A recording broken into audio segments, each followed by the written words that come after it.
Ladies and gentleman, 16वें BRICS summit के शानदार आयोजन के लिए मैं राष्ट्रपति पुतिन को हार्दिक बधाई देता हूं और ब्रिक्स से जुड़े नए साथियों का भी एक बार फिर से हार्दिक स्वागत करता हूं। नए स्वरूप में ब्रिक्स विश्व की 40% मानवता और लगभग 30% अर्थव्यवस्था का प्रतिनिधित्व करता है।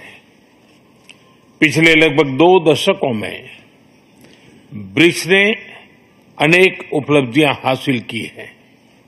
मुझे विश्वास है कि आने वाले समय में यह संगठन वैश्विक चुनौतियों का सामना करने के लिए और अधिक प्रभावी माध्यम बनकर के उभरेगा। फ्रेंड्स, मैं न्यू डेवलपमेंट बैंक के अध्यक्ष हर एक्सेलेंसी दिल्मा रूसेफ का अभिनंदन करता हूं।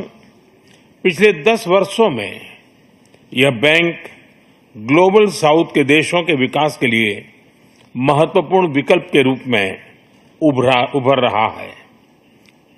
भारत के गिफ्ट सिटी के साथ साथ अफ्रीका तथा रूस में रीजनल सेंटर्स के खुलने से इस बैंक की गतिविधियों को बल मिला है और लगभग $35 बिलियन के डेवलपमेंट प्रोजेक्ट्स सैंक्शन किए गए हैं। एनडीबी को डिमांड ड्रिवन सिद्धांत पर काम करते रहना चाहिए और बैंक का विस्तार करते हुए long term financial sustainability, healthy credit rating और मार्केट एक्सेस सुनिश्चित करने पर प्राथमिकता रहनी चाहिए। फ्रेंड्स, नए स्वरूप में ब्रिक्स $30 ट्रिलियन से भी ज्यादा बड़ी इकोनॉमी है।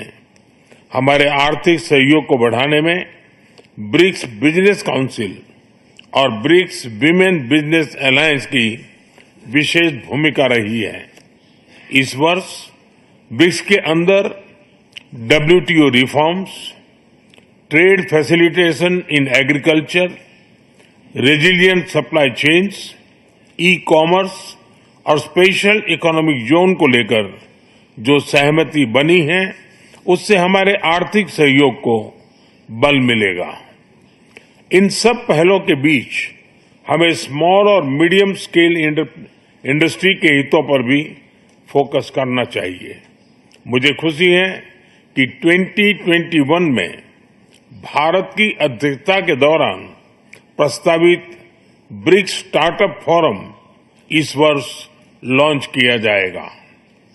भारत द्वारा दिया गया रेलवे रिसर्च नेटवर्क का इनिशिएटिव भी ब्रिक्स देशों के बीच लॉजिस्टिक्स और सप्लाई चेन कनेक्टिविटी बढ़ाने में अहम भूमिका निभा रहा है। देशों में यूनिडो के साथ मिलकर इंडस्ट्री 4.0 के लिए स्किल्ड वर्कफोर्स तैयार करने पर बनी सहमति बहुत ही महत्वपूर्ण है।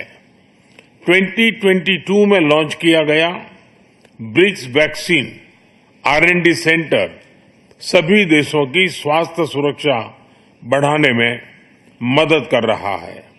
हमें डिजिटल हेल्थ में भारत का सफल अनुभव ब्रिक्स पार्टनर्स के साथ साझा करने में खुशी होगी।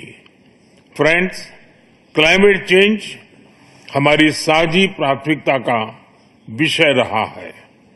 रूस की अध्यक्षता में BRICS open carbon market partnership के लिए बनी सहमति का स्वागत करता है। भारत में भी green growth, climate resilient infrastructure और ग्रीन ट्रांजिशन पर विशेष रूप से बल दिया जा रहा है। International solar alliance, coalition for disaster resilient infrastructure, mission life यानी लाइफस्टाइल फॉर एनवायरमेंट, एक पेड़ मां के नाम जैसे इनिशिएटिव लिए गए हैं। पिछले वर्ष COP28 के दौरान हमने ग्रीन क्रेडिट जैसे महत्वपूर्ण पहल की शुरुआत की। मैं ब्रिक्स पार्टनर्स को इन इनिशिएटिव से जुड़ने के लिए आमंत्रित करता हूं।